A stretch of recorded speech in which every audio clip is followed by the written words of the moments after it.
Good evening, everyone. Welcome to the Board of Education business meeting this Thursday, August 24th. May we all rise for the pledge. I pledge allegiance to the flag of the United States of America and to the republic for which it stands, one nation, under God, indivisible, with liberty and justice for all. For those watching at home, the chat room is open and we are available for questions for agenda items when we get to that portion of the meeting. Special presentation this evening on district safety plan for the 2023-2024 school year, presented by Mr. Byron McCray, Director of School Safety, and Dr. Vincent Leone, Coordinator of Funded Programs, Compliance, and Chief Information Officer. Thank you, gentlemen.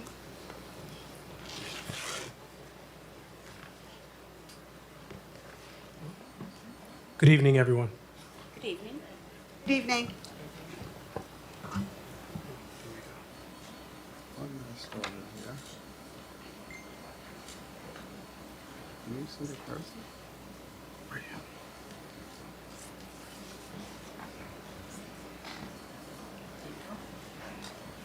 Okay.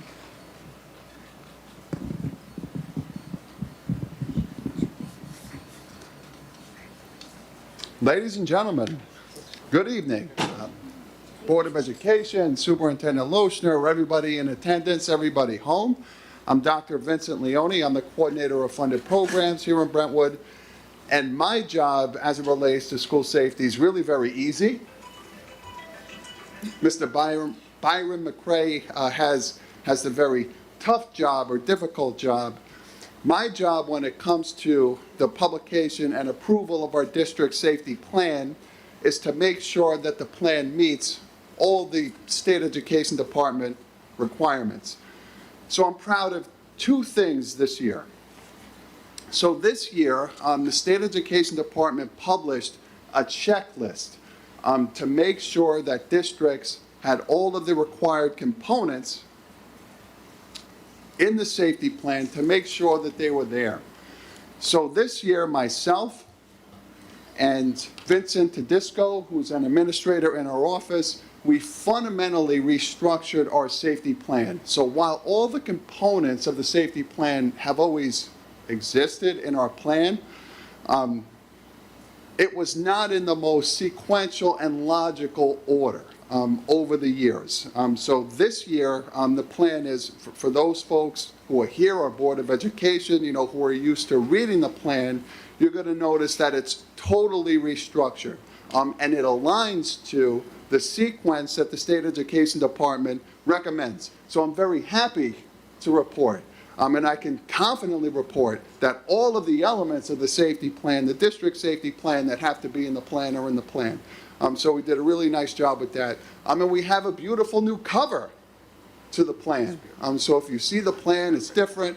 I want to thank Avanya for creating a different color cover. So the plan is rebranded, it's restructured, and it is extremely high quality. So I'm really proud about that. The other thing that I'm really proud of, safety plans are highly technical in nature. They're very clinical in nature. So they describe, what constituents have to do in the event of an emergency. They have to be that way. What I'm really proud of our plan in Brentwood is that it also describes a very proactive approach to keeping people safe. And that starts with always treating everybody with kindness, dignity, and respect. This afternoon, we had a welcome back program here on our campus. And I'm not sure if any folks had an opportunity to attend. We had over 250 families sign up that they were in attendance. We gave away over 500 backpacks, and that is through our Refugee and Immigrant Student Welcome Program Center. Our staff members that support homeless families, so Michelle Stilianos, Michelle Carrion Ortiz, who am I forgetting, Vincent? Christina Romero. This is how we keep our constituents safe, our staff safe, our kids safe, communicating to the community that we love them, that they're welcome here, treating everybody with kindness, dignity, and respect. That is just an example of the programming that exists in this district to support students' social and emotional well-being, to ensure that this is a place where children know that they are welcome, that they are supported, where families know that they are welcome, supported, and loved. So the plan does two things, and Byron will talk about: doors, locked doors, man traps, silent alarms. All that stuff's important to really keep kids and families safe. It starts with being proactive and putting programming in place to make all kids and families know that they feel special here. And our plan does an exceptional job of that. So for that, I'm proud. And with that, I will give you Mr. Byron McRae.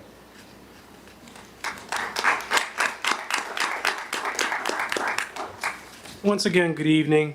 And I'm just going to go through a few different, the recent changes and the meat of the safety plan.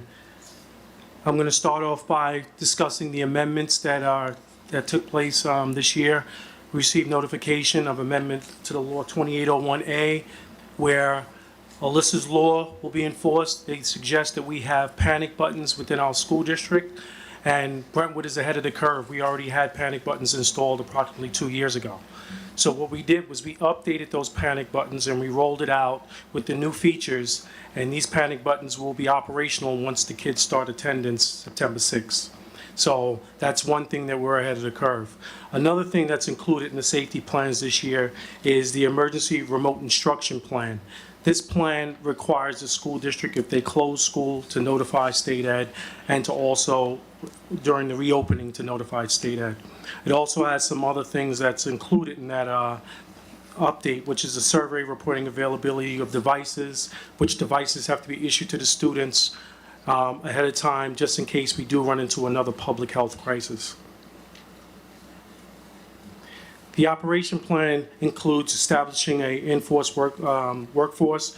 These essential workers will be working during the time of crisis or the public health emergency, and we'll have in-stock PPE, which is mask and any other additional equipment that's needed during a public health crisis. And if one of the staff members, essential workers, are infected by whatever disease that's at that time, the district will provide housing so they don't return home, and hopefully they'll recuperate in that public housing or hotel. Now, for public health emergencies, the dynamics, in order to address the challenges brought by, and we say pandemic, but I'd like to say all public health issues that we may, that may happen, we will definitely establish guidelines, and some of the guidelines are, which we created for COVID, is training, sanitary etiquette, cleaning, maintaining the facilities, and of course isolation. And this is how we dealt with COVID. And hopefully we don't have another public health crisis, but these things are still in effect because we are still dealing with COVID. School closure, myself and Sue Averso, who's the medical director, will conference with the superintendent like we did before when we met with Rich, and we discussed whether we should close the school temporarily if we run into a health crisis or some type of public health crisis. We'll evaluate, of course, how many people are actually sick. We'll evaluate if we need to clean the school and how long it will take us to clean the school. We have a great facilities director, so he's on top of things. Once I notify him that there's something going on, he makes sure that the school and the area is cleaned. The protocols to address instances of wandering and elopement. We've instituted a lot of different things to combat elopement and wandering. Right now, we're still in the process of installing the door tabs. We had a minor setback because the door tabs were basically on hold because of COVID, and everybody's ordering these door tabs. So finally, we got enough door tabs in recently to start installing. We're going to be installing additional cameras, and the great thing about these door tabs, once you open that door, the camera will go to that door. so we'll know which student left the building almost immediately. And we created a team that will be dispatched within minutes to address any issue of a student elopement or wandering. It just so happens we had a few elopements last year, and we were able to, grab up the student and bring them back to school almost immediately within a short time frame. And we didn't even have the assistance of the local police department. With the administrators in the building, with school safety, and the team that we developed, it's been very effective. We've also rolled out training on what to do in certain protocols and on how to respond. And of course, we notify the family immediately that their child had eloped from the school building.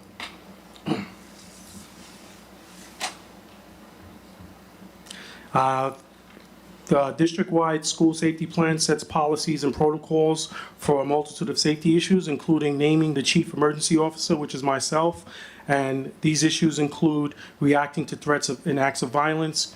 Definitely we communicate with law enforcement, parents and guardians. We establish prevention programs, which we've established a lot of different programs to help our kids through. We no longer challenge kids in the hallway and say, go to class. We try to find out what the issues are before we send them back to class or before we bring them to administrator or dean. And, we look to help them and not hurt them. And we also want to include them in the process of their education. They want to be part of their, educational process. So school security staff, they've definitely been trained to deal with certain situations. We have our normal safety drills, which we'll discuss in the next few slides, which we're required to have 12 drills a year.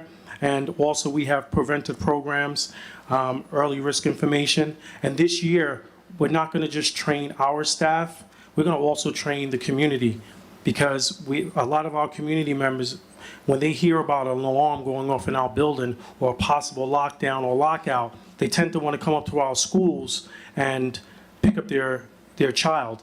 What we want to do this year is explain to them that if there's a real situation, you coming up to a school can prevent the police from responding in a timely manner. And they're blocking up the streets and parking illegally. So these are some of the things that we have to train our community, and not coming up to the school immediately. I know it's instinct, but with the proper training, they'll get a better understanding. Additional required information in the safety plan: the building level emergency response plans must have protocols in the crisis of evacuating, sheltering, locking down, evacuation routes, and shelter sites, and also, addressing medical needs. These are things that are important because a lot of our administrators, our principals and assistant principals, what they're doing is establishing locations they can go to outside of the school, and some of them are pretty far from the school building, but we try to get a big area that's closest to our school building to evacuate our students in case there's an emergency.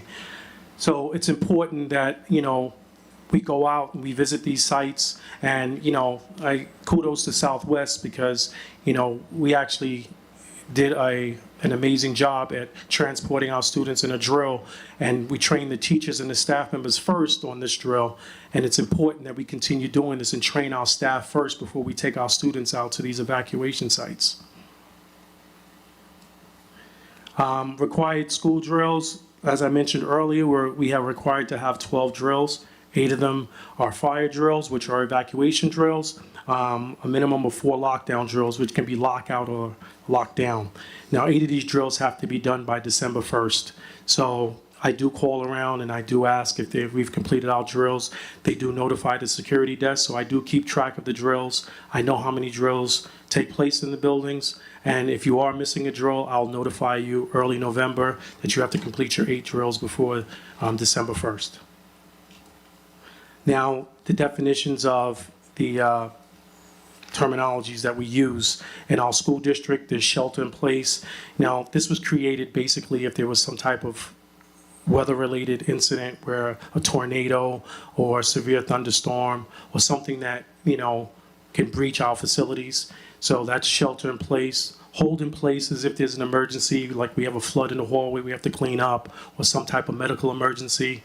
An evacuation drill is basically something where we have to leave the building immediately, like a bomb scare or something like that. And then we have our lockout. This means that the threat is outside, and what we do is we secure the building. And this year, And years prior, what we've been trying to do in our drills, and if there's an actual lockout situation or there's a threat close by, what we do now is we escort the person in the building from outside. Security or Suffolk County Police Department will escort you in the building. And also, it's important that you notify your administrator that you're outside the building, so we know that you're outside the building if you have to return, if you're on a lunch break or something like that. So also, we just installed 8 new shot spotters in our school buildings, which I'll share with the administrators later on. Whereas if there's a shooting or anything within close proximity of the school, we will be notified, and I'll be able to lock down the school immediately. So these shot spotters are important that were installed in our nearby facility schools, and we didn't have to pay for this. The police department paid for this. Lockdown. These lockdowns are basically the threats inside the building. Now, we created this program where we have additional law enforcement officers, active and retired law enforcement officers working in our school district. These law enforcement officers are trained to respond to any type of situation where we have a threat within the school building. What they did this summer was they went around and learned every single corner of your building in the school district. So if they have to respond, how to enter, how to respond. And this was with Suffolk County Police Department. We had 2 officers with us. They learned the buildings as well. Our SRO is very familiar with our buildings now. He didn't even know Southwest had a full 2nd floor. So, it's important that everyone learns the buildings, especially our new school safety officers as they're hired. This is our district-wide safety team. It's comprised of the cabinet members, the administrators, union leaders, and people who can actually give some valid input. And we also have community members part of this to represent the community. So if we have to basically, assess certain things, assess vulnerability, recommend, some proactive approaches to different situations, we have everyone's input. This basically it's self-explanatory. We can communicate the plan to the staff, students, and members and respective organizations once we develop this plan. And after this, hopefully, we'll be posting the district-wide safety plans. Our district-wide safety plans will basically give you an overview of what we've implemented and how we're going to deal with situations that arise in our school district. Now, these are our cooperating agencies and local governmental agencies. I've actually met with every single agency on this list and all the leaders of this on this list. I reached out to them to get the correct information to give to Vincent Tedesco. I actually spoke to them. I asked them, would it be okay if we do have an emergency that we reach out to you? And they actually gave us direct numbers. Some of them gave us their numbers, but they gave us their extensions to reach out to them. So, it's important that we have relationships with the different agencies just in case we do have an emergency within the school district. These are some violent prevention policies that's within our school district. We have DASA, we have our SAVE legislation, we have our code of conduct, our violent incident reporting. We do fingerprint all employees of the school district. We are mandatory reporters in the school district for child abuse, and we also have whistleblower protection. And with this, we've created an anonymous line where the students and anyone in the community can call. And if they don't want to leave their information, they can leave information for us to investigate. Just in case a student has a weapon in our building, another student can tell us anonymously because they don't want to be known as a snitch. So we do have these things in place. Promoting safe schools, the Brentwood Union Free School District provides a multitude of resources to promote nonviolent school climate. We have guidance counselors, school social workers, school psychologists, and also school safety. We definitely are going to use conflict resolution. This is big within the school district. Character and educational programs and health curriculum that focuses on skill development and problem solving and crisis prevention intervention training for staff. So all of our administrators, which we started earlier in the summer, and majority of our school safety officers have been trained in CPI, and some of the administrators have been trained. Hopefully over the next month, everyone will be trained in CPI. Especially our administrators. Our administrators have, and then we'll filter it down to our teachers and whoever else needs to be trained in CPI. The programs to promote positive school climate You know, we have the PPS grant that I'm going to let Vincent talk about the grant, but then I'll talk about the rest. We have My Brother's Keeper, Strong Youth, Girls Inc., Restorative Practices, PAL, Friendship Club, the GREAT program, and, you know, positive interventions and support. We've also recently created a boxing program. We have our Youth Police Academy within the school district. And it's kind of crazy because now Suffolk County Police Department is trying to recruit our students to join their program. And it's working out just great. So this is a non-exhaustive list of some of the programs that we institute here in Brentwood to establish relationships and rapport with children, that allow children to establish relationships and rapport with one another, our staff to establish relationship and rapport with families. So just a few of the programs that we put in place to support students' social and emotional well-being, to communicate to children that this is a place where they really belong, build identity with the school district, and in that way, in that proactive way, it is a very effective and powerful tool to ensure safety for everybody in the school district. Questions?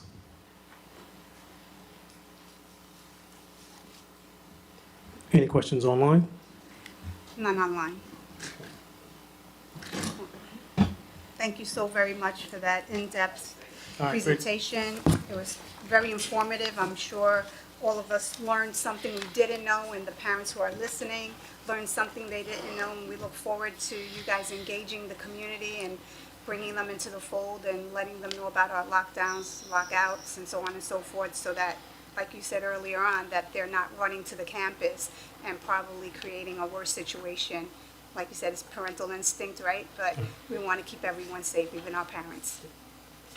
Thank you for your time. Thank you. Take care. Okay. Thank you, Vincent and Byron. That was fantastic. I would like to comment. They are, Vincent Tedesco, the work they do in the funded program is outstanding. And Byron, I know I've said this before, we could not ask for a better director of security. He really does eat, sleep, and drink kid safety. So we're really blessed to have both of them. Yes. Thank you very much. Thank you.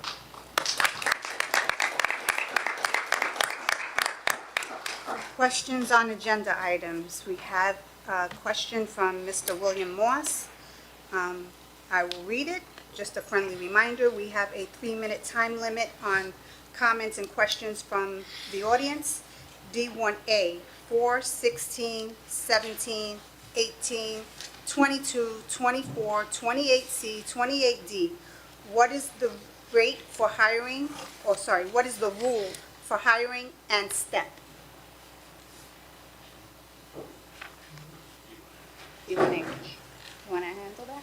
Okay, I'm sorry, what is the exact question? What is the rule for hiring and step? Okay, the rule is typically, obviously, if you come to us with no experience, we typically hire on step 1, step 2. However, that there are some degrees that are more competitive. For example, and I'm not certainly going to get the complete list, but let's say for argument's sake, a bilingual guidance counselor, for example, may be difficult to obtain. And sometimes, quite frankly, we have to expand the possibility. So instead of step 3 or step 4, I might have to go to step 5 because we might be in some type of competitive situation with another district. I will say that we get a lot of teachers from, for example, the Department of Education, the city schools. Some of them will come with 8, 9, 10 years of experience. Now there we do have a formula that was in place long before I got here, and that is we'll give you 1 year for every 2 years, up to step 5. So let's say for argument's sake you have 8 years in the Department of Education, we'll give you step 4 here. Now they might have obviously they probably have a master's degree, so it would be master's step 4. Up to year 10, then I'll go to year 5. Again, in certain situations, we do have, again, it's competitive, it's a difficult degree to get, and I have gone as high as step 6. I don't know if I've ever gone higher than step 6. What happens is, I'll hear from human resources, I'll hear from the assistant superintendents that this is a degree that is, very difficult to obtain. Can we go to step 6? And that's typically the maximum I've ever gone. So that's, I don't know if that answered the question. I do have a comment about that answer. So the reason why I asked the question is going back to a young lady named Janelle Greenwood, who I came to the Board of Education about 4 years ago, specifically about this issue of her having 10 plus years of experience in a prior district and her starting on step 5. I was told that that was the maximum step back then that a person would start at. And then I'm looking here and I see number 4 starting at step 7, number 16 is starting at step 6, number 17 is starting at step 6, number 18 is starting at step 6, number 24, number 22, number 28C, number 28D, starting at step 6. Right. And again, that goes to, what I said earlier. There's a reason behind each one. So is this a change from when Janelle Greenwood was? First, I cannot comment about a specific person, Mr. Moss. Well, let's talk about a time period. So 2019, is this a change from September, October, November of 2019? Again, I really can't comment on that, and I have to be honest with you, I really don't remember that situation. So even if I could comment on it, it would be unfair because I really cannot remember it. Well, okay, so as someone who's an advocate for African Americans and advocate for people of color, certainly I would want to know for sure what the rule is. And certainly African Americans should not be started here at a lower rate than others. I explained back then, and I see it here in front of me, that if a person has 10 years and you're giving them 2 years for every 1 year, that means that you should be starting them at step 6. You're crediting them for your year 1 with 2 years, crediting them with year 2 with 4 years, crediting them with year 5 at 10 years. So that means they were credited for those years in service, which means they should be starting at step 6. And that's what I see here. If that is true, then Ms. Greenwood is certainly owed something to be made whole because she had 10 plus years and was started at step 5. When the rule here is to credit people for 2 for 1 on the scale. And so if this is all, due to the 2 for 1, then certainly the number of sixes here, and there is even a 7, so you go beyond Right. that. You're recommending that tonight. That certainly smells funny. Doesn't pass the smell test on race because I made it very clear that she was African American, very clear Mr. that she Moss, was. you're approaching your 3-minute mark. Thank you. That she should have been credited with that Okay. step. Mr. Lochner, do you mind if I respond to that? Well, I don't want to. if you don't mind, I mean. No, you- that's you know, fine. you I certainly was going to respond. comment that I thought the answer you gave initially was very thorough. Right. And you gave your complete rationale and explained the fact that there is a general rule, but there are circumstances in There are which exceptions. discretion Right. needs to be used. You were talking in general terms. Right. I'm not comfortable at all with Right. us talking about this specific specific individual because we don't discuss individual employees, whether they have been hired or they have been applicants. We're not going to talk about specific individuals. So that's where I think this Right, and that's conversation what I was begins and trying to ends say. in Sure. terms of Ms. Greenwood that Mr. Moss has mentioned several times. And I also need to add the fact that you have never made any statement to the effect that there's discretion based on an applicant's race. So I just want us to be very clear that that was not at all part of anything that you said, and that's not part of the criteria that you're looking at when you decide what step a person is going to be placed on. Thank you, Candace. Okay, so, Mr. Moss, your 3 minutes are up. We're going to move on to our consent agenda.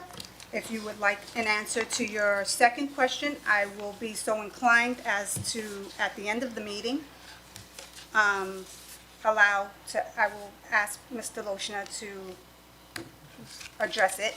And again, that 3-minute rule will be enforced for everyone this evening and going forward. Okay?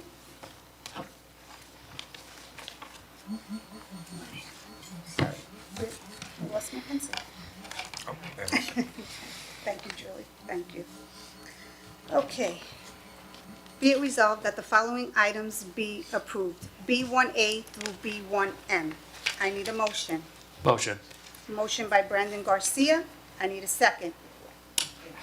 Second by Eileen Harmon. All in favor? Aye. Aye. Noes? Abstentions? So moved. Be it resolved that the following items be approved, B2A through B2W. I need a motion. Motion by Julia Burgos. I need a second. Second. Second by Maria Malave. All in favor? Aye. Aye. Okay, thank you. Noes? One abstention? So moved. Be it resolved that the following items be approved, C1A and C1B. I need a motion. Motion. Motion by Hassan Ahmed. I need a second. Second. Second by Eileen Harmon. All in favor? Aye. Aye. Noes? Abstentions? So moved. D1A, appointments, resignations, and leaves, certificated personnel.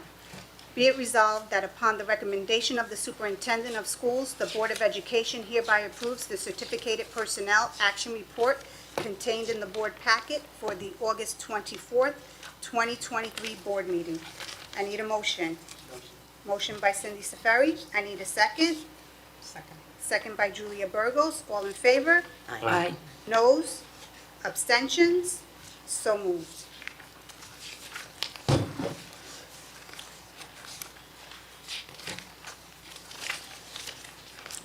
D1B, appointments, resignations, and leaves, non-certificated personnel. Be it resolved that upon the recommendation of the superintendent of schools, the Board of Education hereby approves the non-certificated personnel action report contained in the board packet for the August 24th, 2023 board meeting. I need a motion. Motion. Motion by Cindy Safari. I need a second. Second by Julia Burgos. All in favor? Aye. Aye. Noes? Abstentions? So moved. D1C, last chance agreement. Be it resolved that upon the recommendation of the superintendent, the Board of Education hereby approves a last chance agreement dated August 24th, 2023, between the Board of Education, Local 237, City Employees Union, International Brotherhood of Teamsters, and a certain staff member, and confirms that it has authorized the President of the Board of Education to execute the last chance agreement on behalf of the district. I need a motion. Motion. Motion by Julia Burgos. I need a second. Second. Second by Maria Malave. All in favor? Aye. Aye. Noes? Abstentions? So moved. We have two walk-in resolutions this evening. D1D and D1E. D1D, Administrative Table of Organization, Assistant Principal, Elementary. Be it resolved that upon the recommendation of the Superintendent of Schools, the Board of Education hereby appoints Hannah McCarthy as Assistant Principal, Elementary, for a 4-year probationary period beginning August 28th, 2023 through August 27th, 2027, at a salary as set forth in the negotiated agreement between the Brentwood Union Free School District and the Brentwood Principals and Supervisors Organization, BIPSO. I need a motion. Motion. Motion by Hassan Ahmed. I need a second. Second. second by Brendan Garcia. All in favor? Aye. Noes, abstentions, so moved. Congratulations, Ms. McCarthy.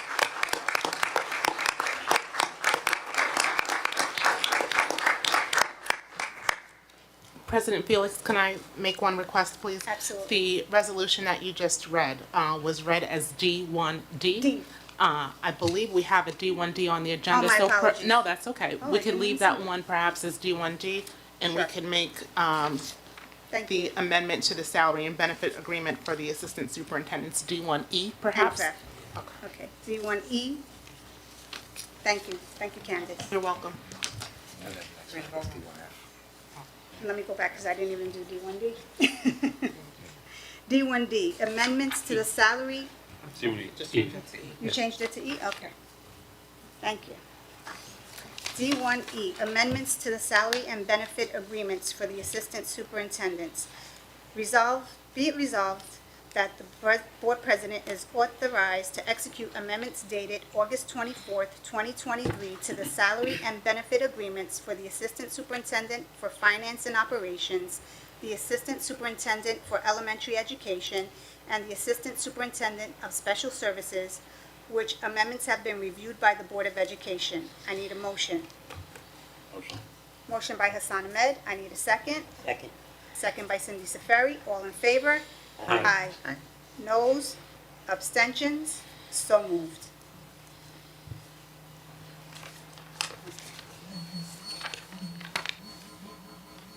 Second walk-in resolution, D1F. Administrative Table of Organization, Assistant Principal Secondary. Be it resolved that upon the recommendation of the Superintendent of Schools, the Board of Education hereby appoints Kate Lasky as Assistant Principal Secondary for a 3-year probationary period beginning August 28th, 2023 through August 27th, 2027, at a salary as set forth in the negotiated agreement between the Brentwood Union Free School District and the Brentwood Principals and Supervisors Organization, BIPSO. I need a motion. Motion. That was in unison. Maria. I need a second. Second. Oh. I think I got it. So we have a first by Maria Malave, we have a second by Hassan Ahmed. All in favor? Aye. Aye. Noes, abstentions, so moved. Congratulations, Kate Lasky.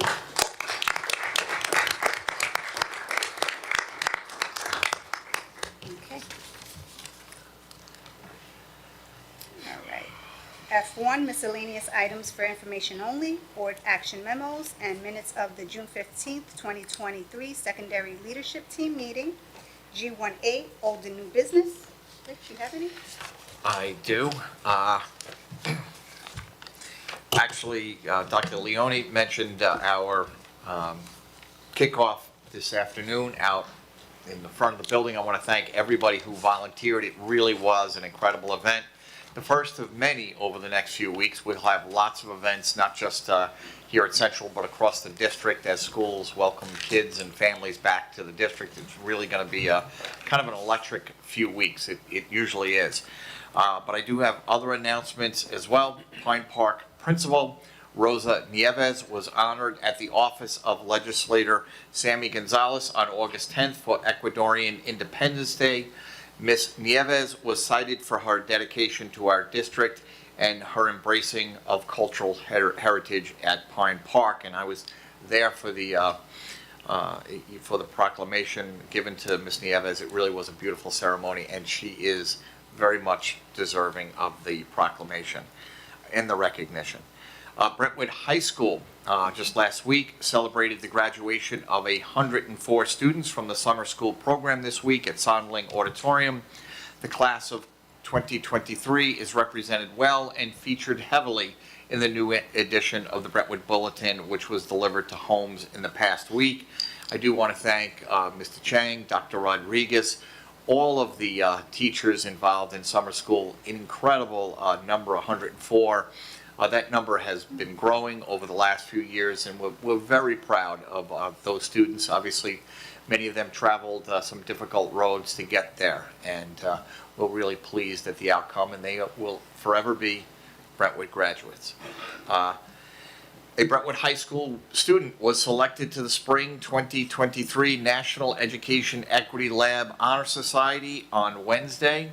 Class of 2023 graduate Stacy Mondelis received the recognition for placing in the top 20% of her dual credit equity lab course, Poetry in America, Foundations of American Literature, held by Arizona State University. So congratulations to Stacy. Brentwood held its annual new teacher orientation yesterday and today, welcoming 150 new educators to the district. The educators will help with one of the new initiatives in the district, which is a 9-period day for middle schools. It really was a wonderful event. Yesterday, the BTA met with the teachers, and today the administration met with the teachers. I had an opportunity to be there. Ms. Ortiz, Ms. Young, actually all of the administrators here were there.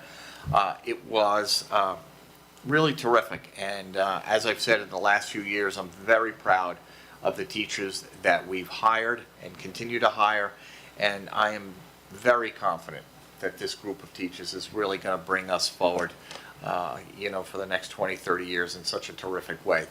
They seem to be an energetic, bright, wonderful group. So I'm really, really happy. We celebrated the kickoff to back to school. Okay, I already mentioned that, I think. I did. I also want to kind of go off script here. We have lots of stuff happening around the district. I want to thank Ms. Ortiz, Mr. Cruz. I'm sorry, I said Ms. Ortiz, and I looked at Ms. O'Connor. I'm going to thank everybody. Ms. O'Connor, I want to thank you, and Mr. Cruz. I'm cracking up here. And Mr. Cruz, and actually everybody in buildings and grounds. We have construction going on virtually everywhere. And Stacy, you sent me the pictures of the Ross Center today, which is very funny because I was there yesterday checking on the progress, and Stacy and I were speaking last night. We're like, oh my God, I don't think it can get done. Today, she's there, and it's finished. I have no idea how they pulled that off. I wouldn't say finished, but it's a lot better. It's a lot better. Dramatic. But I'm going to attempt to list some of the items that are, some of the things that are happening across the district, because all of them are great for kids and great for the school community, things to be very, very proud of. Let's start with the big one over here on the side of this building. I'm sure you have all noticed when you pull in, there's a green fence around what used to be the old girls soccer and lacrosse field. The turf field construction is well underway. Every day there are big bulldozers and cranes out there moving dirt around. Very exciting. It's beginning to take shape. We hope that the turf will be put down soon, and hopefully by the end of October, maybe the beginning of November. All right, you're making a face at me, but we can always be hopeful. But it's really moving at a nice clip, and we hope before Christmas? Yeah. Okay, before Christmas. That's phase one. Obviously phase two, and then phase three will begin shortly after that. And soon we will transform that entire property behind the high school. Will be a complex, I think I've said this before, that will be the envy of high schools and universities on Long Island. It's going to be spectacular and very much deserved by this community. We have our family and consumer science classrooms. I've gotten new countertops, new counters, new cabinets, new flooring. It's just a new, obviously, stoves and equipment. Absolutely beautiful, beautiful stuff. We also have our science rooms that are well underway. We have, oh my gosh, we have parking lots that continue to be redone. Help me out, Stace. Gyms. Oh my God, that's right. How did I forget that? That's my- Sonderling is gorgeous. It is, wait till you see, this was a good one. I really love this. So if you take a look at the Sondling Gymnasium and the Ross Gymnasium, we added something to the three-point line, which I remember we talked about this last year. We said, we have to bring this to Brentwood. So they have it's like a mahogany on the outline, and it is the coolest looking thing. So the Sondling and the Ross floors have been redone, repainted, and they look spectacular. Also, when you're over there at the Sondling, and yeah, we just need some good coaches out there for the badminton teams, as I continue to bust Miss DeMaria's chops. But, so we also, when you're over there at the Sondling, you have to take a look up, and you will also see our huge, what is that thing called there? It's the TV, it's the, Oh, what the is that? Jumbotron. Jumbotron. Yeah. Okay, see, my mind is fried. It is really fried here tonight. So the Jumbotron is absolutely beautiful. You combine that with the floor, oh my God, it is just really quite remarkable, quite beautiful. What else, Stacy? In the high school, the music rooms, the floors were redone, so new carpeting there. Libraries, Libraries, the Sonderling Library was redone. We did Redone. Ross last year. right? Geez, there is so much. I know, see, we're both forgetting here, but it's Yeah. just, it's nonstop. We said gym floors throughout the district.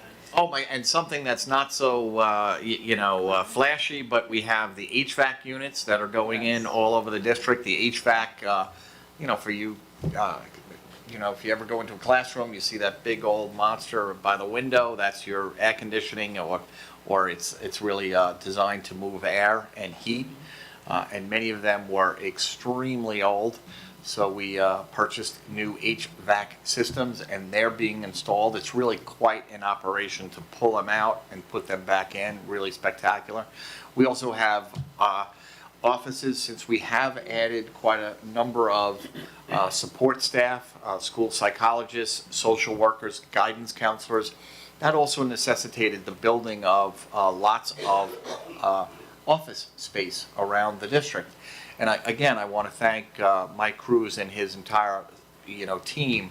They have built some beautiful offices beginning last year all over the district.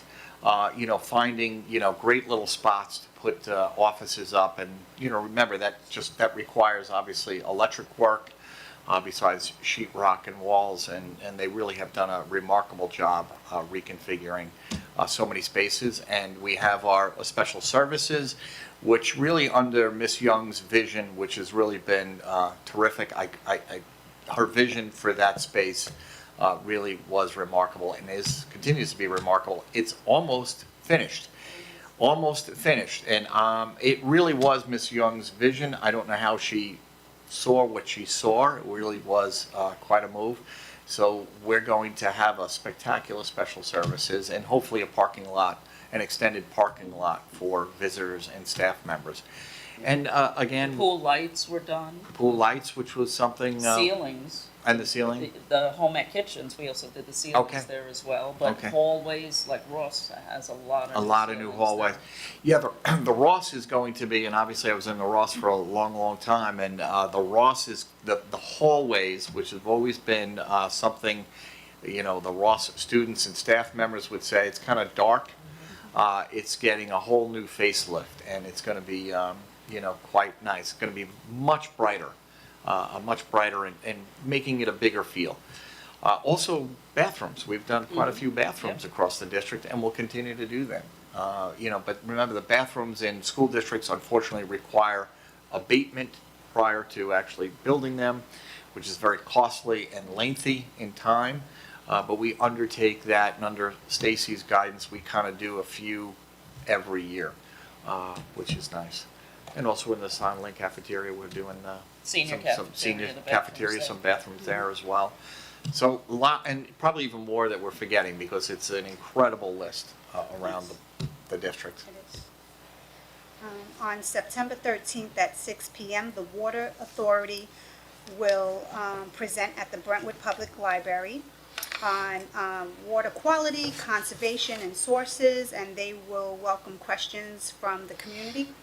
So Okay. that again will be held on September 13th at 6 p.m. in the Brentwood Public Library. The Water Authority is coming to town to give a presentation to our community on the water quality, conservation, and sources. Also, I know there was a picture circulating on social media regarding the freshman campus. which, yes. We want to make a big Yes, deal we about are. that. All right, I'm here gonna you get go. to that. I'm Ms. gonna get Felix, to that. all right, we're So very this excited about segues this. into something really big just happened in the consent agenda. We have changed our freshman center name to the Brentwood High School Freshman Campus. So it will no longer be known as the Freshman Center. Really exciting. It gives a different, I think, connotation to what is transpiring at that school. Let's just say that. Yeah. The freshman campus, right? I love it. We Love want it, love it. everyone to know that high school begins at the freshman campus, and center seems to have a derogatory term. You know, we link center, as Ms. Safiri reminded me, to rehab centers, you know, never really detention center, Right. you know, so now we're kind of trying to change the image Mm-hmm. of the freshman campus. So it's an exciting time, right? That is, yes, please, everybody in this room, you leave here, what's it called? Freshman, Brentwood, all right, we do have to practice. Freshman campus. The Brentwood High School Freshman Campus. Yes. So obviously, as Ms. Felix, you know, perfectly said, we are really trying to connect the freshman center to the high school. It is the beginning of high school for our kids, and it's just in a different location. Not unlike, you know, many colleges and universities. They have different locations. The University of Right. Penn State, you know, comes to mind. There are 9 or 11 different campuses, but you're part of Penn State.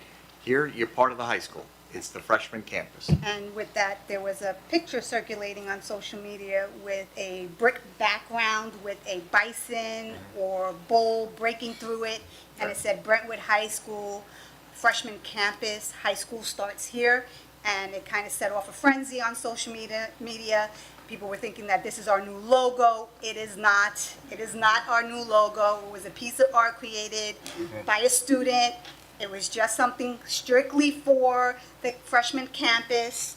So we have not even begun that process yet. We will begin that process, but it hasn't started yet. So again, the freshman campus, bison, bull, breaking through the brick wall is not our district logo. That's right. And to that point, what Ms. Felix was saying, you have to remember, obviously, we mentioned it many times last year. The board voted on a resolution in June that we would be moving forward with changing our mascot.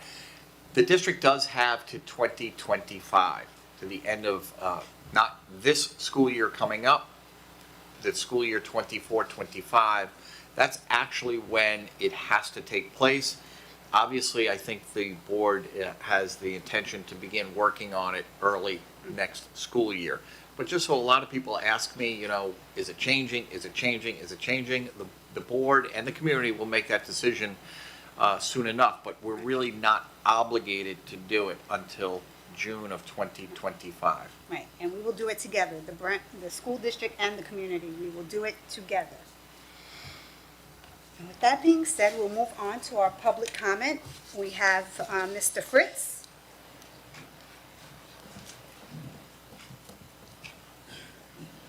I will set the timer for you, Mr. Fritz, whenever you're ready. I'll spend less than 3 minutes. First of all, I'd like to, Joe Fritz, Brentwood resident, I'd like to extend my congratulations to Mr. Loshner. I want to wish you the best of luck in your new endeavor. I think, and I also like to compliment the new person who's going to be there, Ms. Ortiz, on your new position as the temporary superintendent.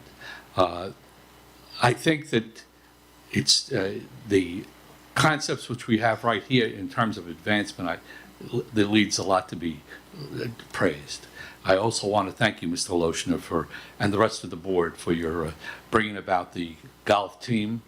I happened to see our new golf coach on the Brentwood Golf Course several days ago with his team, with their parents, practicing over on the 9th green at the Brentwood Country Club. Wait, I'm going to stop you right there, Mr. Fritz. We won't take away from his time, but I have a very funny story. Go ahead. So yesterday after work, I went over there. I met my son, Brentwood Golf Course, Brentwood Country Club, and we're playing, okay? And we're like on the 3rd or 4th hole.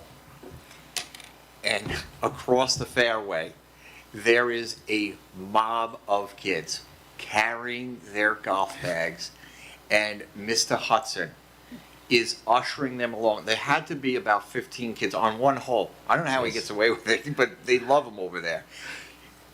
Guess what? That's on his own time. That is on his own time. I'm looking at my watch. It's like 6 o'clock. The sun is setting, and here is, it's actually was, I wish I could have taped it, but he is walking along, herding like 15 kids. They're carrying their bags. They're all going up to a ball and hitting it. It was just a beautiful thing Yes. to see. It really was. I- And he is to be complimented on that. It was really, I'm telling my son, they were too far away because we're wondering, I'm like, what is this mob of people walking down the fairway? It's not something you usually see. I'm like, how great is this? Those are Brentwood kids, all carrying golf bags, hitting golf balls. Well- It was really cool, really You know, cool they to see. show up at 7 in the morning sometimes. I know, he really, Yeah. yeah. I'm sure he Heartland. probably paid for, he set it up, paid for these kids. Really a beautiful thing to see. I want to bring to your attention, it did bear fruit. About a year and a half ago, Mr. Hudson and myself went to Islip Town and asked them as to whether they considered doing this in the event that we have a golf team, and they followed through. So, it was something which it bore fruit, and I suspect in the next several years, we will see some golf scholarships come out. No doubt. I think no that doubt. it's certainly worthwhile. Ms. Calderon, I'd like to thank you. I remember speaking to your son when he was first on the board, and he told me he was on the golf team. And it was, to me, it touched a vein because he knew what it was like to play golf. I also like to just leave with, encourage, I haven't heard anything about it, and I didn't attend last month's meeting. There was supposed to be a presentation as to the driver's education program. It may be held in abeyance, but I certainly want to encourage the board and the superintendent to bring this out, make it happen, because here again, this is a program which will be a means within which for the Brentwood student can attain a course in driver's ed, learn how to drive properly, and also do so at the expense of us who are providing them the education. So I certainly appreciate it. I'll make it a point to bring to your attention again, but I just wanted is if there's any movement afoot, I certainly would appreciate any comments. Okay. Thank you. Thank you very much. I do want to say, Mr. Fritz, I really want to thank you, first of all, for the kind words. But really, you're a study in public advocacy because you did start this 3, 4, 5 years ago about the golf team. And I absolutely appreciate it. And I tell you what, I agree with you. I think we're going to get quite a few golf scholarships. So your advocacy and Ron Hudson's effort really should be applauded, if we can give them a round of applause, because you really do deserve it. Thank you. really do. I appreciate it. And good luck in your retirement. Thank you. Have a nice day. Just 1 minute, I don't have the information, but we had a student who won something in golf. She came in Oh, third. yeah. She came in third. They only Yeah. awarded first Yeah. and second. And I've seen her hit. She's Yes. She's fantastic. phenomenal. Yes. Yes. Won every She's year. a little thing, and Yes. she's just like On your out of this iPhone. world. Really great. Thank you. Okay. Mr. Morris?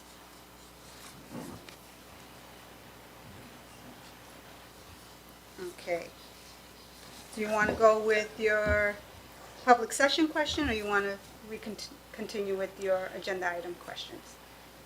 Choice is We yours. can talk offline about the rest of the agenda item questions. Okay, all right.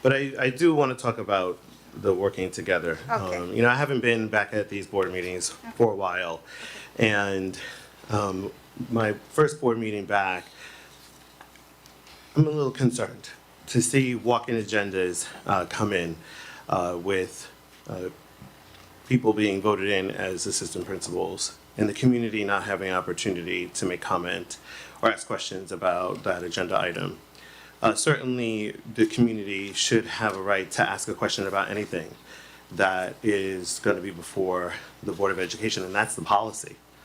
To walk in an agenda item that we have not had the opportunity to see to stand before you and construct a question that we have to do either online or here once we see a piece of paper that we may leave, or in this case, I don't think it was left back there. If it came in after I came in, maybe it did.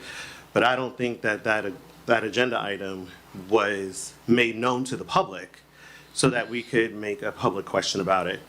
And that certainly is not transparent, and it certainly is against your own policy when it comes to asking questions to the board. So I would ask that, in the spirit of transparency and working with the community, that the agenda items come to the community in a timely fashion, so that if we have questions that we have to write out ahead of time to you all, that we have time to do that.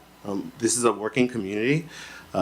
We certainly need more than 24 hours for an agenda to go online, and certainly more than no time at all to be able to ask a question to the Board of Education. And so, I'm here because I want to be a vocal part of this community. I'm a parent here, I'm a resident and taxpayer here, and I certainly want to make sure that we're not going backwards in the way we treat the community. So I would like us to work together, but certainly under the circumstances of being transparent. Thank you.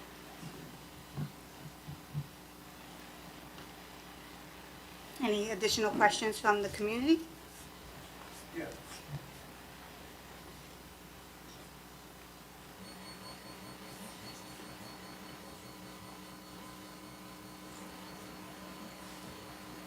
Good evening, everyone. Good evening. I guess everyone here knows me. Those who don't, my name is Manny. Number one, I'd like to say thank you to the board for the excellent work that you do every single day. The positions that you have are not easy. They never will be easy. Why? Because you have a community that cares about their students. But at the end, you are the parents to our students, which is the most important thing. And sometimes the decisions that are made are tough because we as parents are working. So they have to make the decisions for us. And I'm grateful for who you are. Transparency is important.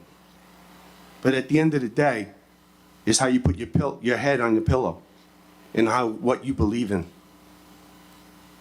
This community I love and care for. And guess what? I'm willing to die for it. So every single person in this room, understand that this board has made changes for us and the future of our kids. I am grateful for what you do every single day because the position is very hard. And whether it's someone as yourself or maybe somebody that's sitting in a seat, it'll never be easy, but you have to accept that you're willing to do it because you do it from the heart. I thank you. Thank you.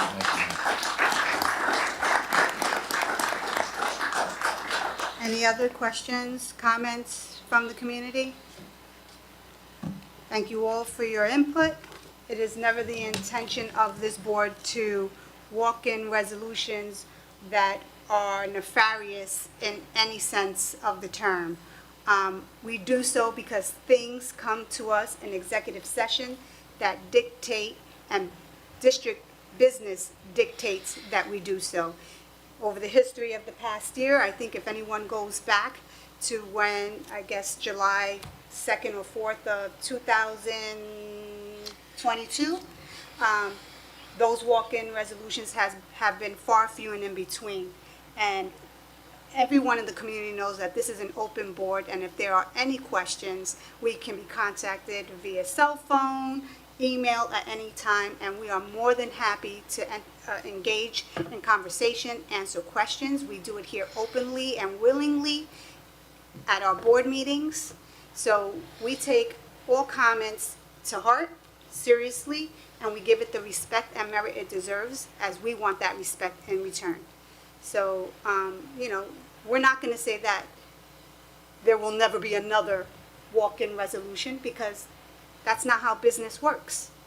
We have to roll with the punches, But if someone comes to the podium and asks us a question, we will be as transparent, because we have been and we will continue to be.